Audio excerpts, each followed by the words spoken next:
Dollar ছাড়া কোনো তেল বেচা কেনা হবে না। এই যে পেট্রো ডলার সিস্টেম, এই সিস্টেমটাকে যদি আপনার বাতিল করা যায় বা যদি এটাকে খর্ব করা যায়, তাহলে কিন্তু বিশ্বে অর্থনৈতিক পরিবর্তন আসবে।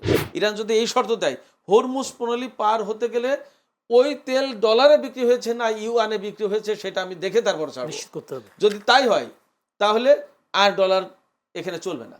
ডোনাল্ড ট্রাম্পের তো কোনো ডিপ্লোমেসি লাগে না, সে যা গায়ের জোরে সব কিছু করতে চায়, কিন্তু ইউরোপের দেশগুলো ডিপ্লোমেসির দিকে তাকালো। আমি কয়েকটা প্রশ্ন করতে চাই। আমার একটা প্রশ্ন, সেটা আপনি একটু করে বলার চেষ্টা করেছিলেন আগের বার। সেটা বলছেন যে তারা ইরান শুধু নিজেদের দেশ নিয়ে বসে নেই, বিভিন্ন দেশে তাদের পক্ষে কথা বলবার জন্য কিছু মানুষ তারা তৈরি করে রেখেছেন। এবার দেখা গেল মার্কিন সেনাবাহিনীতেও বিদ্রোহ হলো যে আমেরিকা ডোনাল্ড ট্রাম্পের কোনো কথা শোনা নেই, পেন্টাগনের কোনো নির্দেশ শোনা নেই। তারা শেষ পর্যন্ত চিফ স্টাফ সহ ডজনেরও বেশি জেনারেলদেরকে তারা বরখাস্ত করেছে।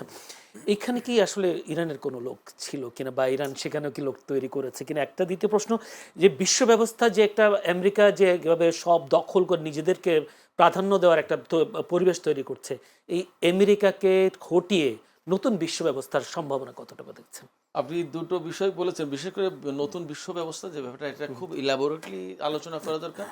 আমি আশা করি যে আপনি আমাকে একটু সময় দেবেন, আমি খুব ক্লিয়ার করে বলার চেষ্টা করব। বলেন, আপনি বলেন, এটাই চাই, আমিও শুনতে তাই চাই। আপনি সাহস দিলে বলি। Sure. প্রথম কথা হচ্ছে যে এই ইরানকে প্রথম আপনার এখানে মূলত আসলে তিনটা প্রশ্ন, যে বিশ্বব্যাপী এইরকম কিছু মানুষ বা দেশ কিছু তৈরি করেছে কিনা ইরান যারা তাদের পাশে থাকবে, এটা একটা ব্যাপার। মার্কিন বাহিনীতেও কি এরকম কিছু তৈরি করেছে কিনা, যে বিদ্রোহের মতো ঘটনা ঘটে গেল, এটা একটা ব্যাপার। আর বিশ্ব ব্যবস্থা নতুন বিষয়। আমি প্রথমে এই মার্কিন বাহিনীর বিষয়টা বলি, তারপরে অন্য ওই দুটো কোরিলেটেড, এই জন্য একসাথে আলাপ করব। মার্কিন বাহিনীতে যা ঘটেছে সেটা হচ্ছে সিম্পলি ইরানের এখানে আর কোনো ওখানে ঢোকার কোনো প্রয়োজন নেই। পৃথিবীতে সব সমাজে কিছু মানুষ থাকে, যাদের বিবেকবোধ থাকে এবং যাদের হুঁশ জ্ঞান থাকে। বিবেকবোধ আর হুঁশ জ্ঞান ভিন্ন জিনিস। ধরুন আমার জ্ঞান আছে, আমার বিবেক নাও থাকতে পারে, বিবেক তো আরো উপরের লেভেলের ব্যাপার।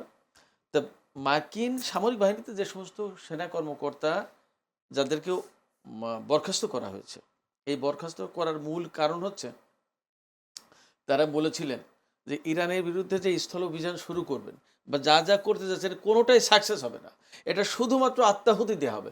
আমাদের সন্তানেরা, আমাদের সেনারা, আমাদের জওয়ানরা জীবন দেবে, শুধু পাঠাবে। ওই কথা আছে না যে পাঠাবেন ভার্টিক্যালি, আর হ্যাঁ, আর ফেরত আসবে হরাইজন্টালি, অর্থাৎ পাঠাবেন জ্যান্ত, ফিরে আসবে কফিনে ভরে। এটা হবে। তাই আমি একজন মানে যিনি army chief of staff general Randy George, এই র্যান্ডি জর্জ তার বক্তব্য ছিল, এবং তিনি কিন্তু এই বরখাস্ত করার পরে তিনি বিদায়ী যে মেইল করেছেন পেন্টাগনকে। ডোনাল্ড ট্রাম্প তো পেন্টাগনকে প্রতিরক্ষা মন্ত্রণালয় বা প্রতিরক্ষা দপ্তর বলে না, ওয়ার ডিপার্টমেন্ট বলেছে। কিন্তু খেয়াল করে মানসিকতা, যুদ্ধ বিভাগ বলেছে বা যুদ্ধ দপ্তর। এই যুদ্ধ দপ্তরে যে মেইল পাঠিয়েছেন তিনি, বিদায়ী মেইল, ফেয়ারওয়েল মেইল, তাতে বলেছেন যে আমেরিকার নেতাদের চরিত্র পরিবর্তন করা দরকার। এই নেতা বলতে তিনি পলিটিক্যাল অ্যান্ড মিলিটারি লিডারদেরকে বলেছেন। উনি খুব পরিষ্কার করে বলেছেন, আমি এটা পড়েছি। তো তিনি যে কথা বলেছেন যে আমার এই সেনাগুলো যদি পাঠাই, এটা সব মারা যাবে। তো ইরান তো এমন না যে ইরান তালেবানের বিরুদ্ধে যুদ্ধ করবে, ব্যাপারটা তো তা না। তো ভয়ঙ্কর একটা শক্তিশালী রাষ্ট্রের বিরুদ্ধে, ভয়ঙ্কর একটা সামরিক শক্তির বিরুদ্ধে যুদ্ধ করতে হবে, যাদের হাতে লেটেস্ট টেকনোলজি, এবং তাদের ইরানের টেকনোলজি সম্পর্কে তো ধারণা পেয়ে গেছে। এবং ইরানের টেকনোলজি প্রথম বাজি মাত্রা তো করেছে রাশিয়াতে, ইউক্রেনের বিরুদ্ধে যুদ্ধে। চীন আমেরিকার তো আছে সহায়তা, সবার কাছেই তো ছিল।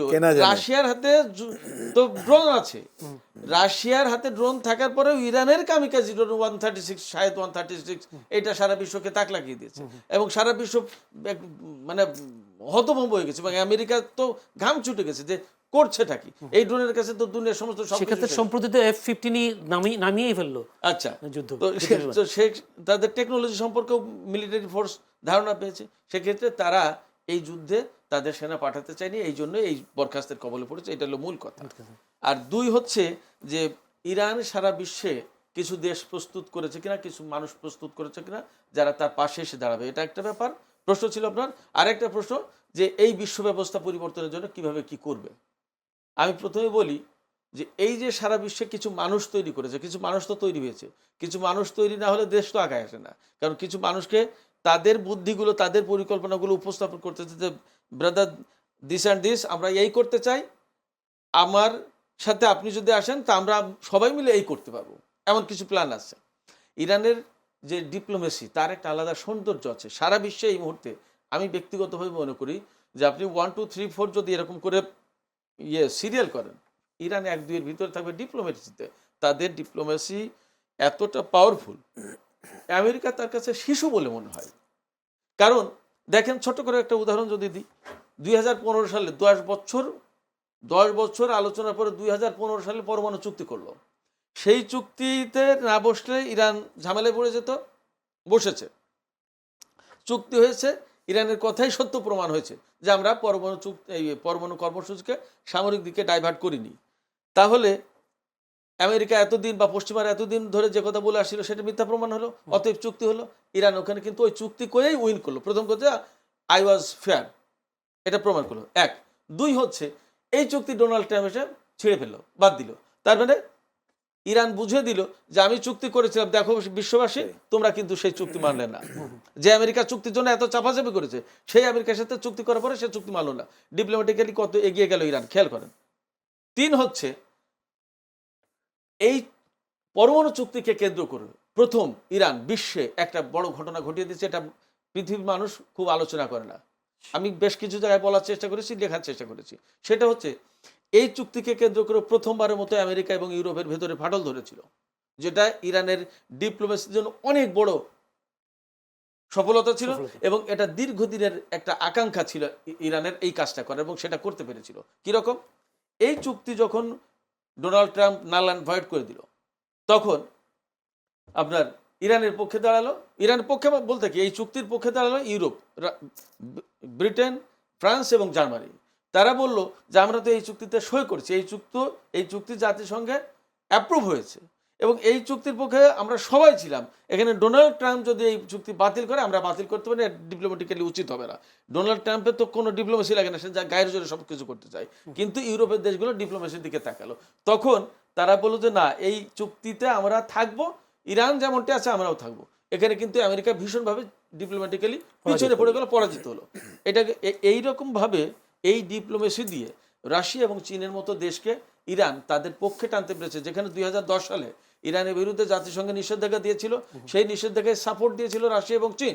অথচ আফটার 5 ইয়ার্স কি 2 থেকে 3 বছর পরে গিয়েই এই রাশিয়া এবং চীন ইরানের পক্ষে অবস্থান নিতে বাধ্য হয়েছে ডিপ্লোমেসির কারণে। এটা ইরানের কূটনীতির একটা বিউটি বলে আমি মনে করি। আর সর্বশেষ আপনি যে কথা জানতে চাইছেন, এই বিশ্ব ব্যবস্থাটা কিভাবে ইরান পাল্টাতে চায়, প্রিন্স ভাই খুব একদম অ্যাকুরেট জায়গায় হাত দিয়েছেন। সেটা হচ্ছে যে ডলার। আমেরিকার সারা বিশ্বে যদি প্রভাব কমাতে হয় তাহলে 2 ভাবে প্রভাব কমাতে হবে, 3 ভাবে মূলত। একটা ডিপ্লোম্যাটিক্যালি, একটা সামরিক দিক দিয়ে, আর একটা হচ্ছে ডলারের দিক দিয়ে, অর্থনৈতিক যে আধিপত্য। এই পেট্রো ডলার, আপনি নিশ্চয়ই বোঝেন পেট্রো ডলারটা কি জিনিস। অর্থাৎ ডলার ছাড়া কোনো তেল বেচা কেনা হবে না। এই যে পেট্রো ডলার সিস্টেম, এই সিস্টেমটাকে যদি আপনার বাতিল করা যায় বা যদি এটাকে খর্ব করা যায়, তাহলে কিন্তু বিশ্বে অর্থনৈতিক পরিবর্তন আসবে। অর্থনৈতিক আধিপত্যের যে সংঘাত, ওই সংঘাতে বিজয় অর্জনের সুযোগ থাকবে। হরমুজ প্রণালী দিয়ে সেই ডলারাইজেশনের একটা সবচেয়ে চমকপ্রদ কাজ করতে যাচ্ছে ইরান, এবং অলরেডি খানিকটা বাস্তবায়ন হয়েছে। চীন, রাশিয়া, ইরান, পাকিস্তান, ভারত, তুরস্ক, এরকম বহু সংখ্যক দেশ ডলারাইজ করার পক্ষে, এবং ব্রিক্স যেটা গঠন হয়েছে তারা কিন্তু ডলারাইজেশনের পক্ষে, ব্রিক্সের নিজস্ব মুদ্রা করতে চায়। আমেরিকা বাধা দিচ্ছে সেখানে।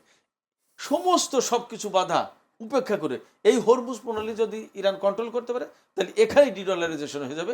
ইরান যদি এই শর্ত দেয়, হরমুজ প্রণালী পার হতে গেলে ওই তেল ডলারে বিক্রি হয়েছে না ইউয়ানে বিক্রি হয়েছে সেটা আমি দেখে তারপর ছাড়ব। যদি তাই হয় তাহলে আর ডলার এখানে চলবে না। এবং ইতিমধ্যে আপনি দেখেছেন ফ্রান্স কিন্তু তার জাহাজ বের করেছে ইউএনএ পরিশোধ করে, ইউএনএ দাম পরিশোধ করে বা টোল দিয়ে। ঠিক একইভাবে স্পেন, ইটালি তারা সবাই আসছে এবং তারা সবাই ইরানের সাথে আলোচনা করে এখান দিয়ে তারা তেল নেবে, গ্যাস নেবে। একইভাবে এর সাথে আমি বলি ইরান ইউয়ান কেন চাচ্ছে? ইরানের নিজের মুদ্রার তো সরকারি নাম হলো রিয়াল, লোকালি বলে তুমান। সে রিয়াল চাচ্ছে না, তুমান চাচ্ছে না, ইউয়ান চাচ্ছে কেন? অনেক মানুষ বলে যে চীন এবং রাশিয়া হচ্ছে বিশ্বাসঘাতক, এরা ইরানের পাশে থাকবে না। তারা বুঝতে পারছে না এই বিশ্বটা পরিবর্তন হয়ে যাচ্ছে, এককেন্দ্রিক বিশ্ব ব্যবস্থাকে বহুকেন্দ্রিক বিশ্ব ব্যবস্থায় পরিণত করবে এবং সেই জন্য রাশিয়া, চীন এবং ইরান একটা বলয় গড়ে তুলেছে। এই বলয়টা গড়েছে 2010-এর পরের থেকে, ক্রমেই স্পষ্ট এবং এখন অনেক বেশি স্পষ্ট। এই জায়গায় চীনের পরিষ্কার সমর্থন আছে যে তুমি ইউএনের কথাই বলো, ওখানে ঠিক থাকো, আমি তোমার পিছনে আছি। এবং যেহেতু ইরান জানে যে তার রিয়ালটা ওয়ার্ল্ড ওয়াইড এটা রিকগনাইজ হবে না, বাট ইউএনের একটা অবস্থান আছে। And at the same time চীন কিন্তু বিশ্বের কার্যত 1 নম্বর শক্তি অর্থনৈতিকভাবে, এবং তার সামরিক শক্তিও এখন অনেক ভালো পজিশনে। সেই জায়গা থেকে চীনকে পাশে রেখে ইউয়ান দিয়ে যদি কাজটা করে, তাহলে এই ইউএন আন্তর্জাতিক গ্রহণযোগ্যতা পায়। চীন জাতিসংঘের নিরাপত্তা পরিষদের সদস্য, ভেটো পাওয়ার আছে, প্লাস রাশিয়া আছে, তার ওয়ার্ল্ড ওয়াইড যে অর্থনীতির ব্যাপ্তি, সমস্ত সব কিছু মিলে ইরান খুব জায়গা মতো ধরেছে এবং এই বিষয়টাকে কেন্দ্র করে বিশ্ব পরিবর্তিত হতে যাচ্ছে। ধন্যবাদ অসংখ্য। আমি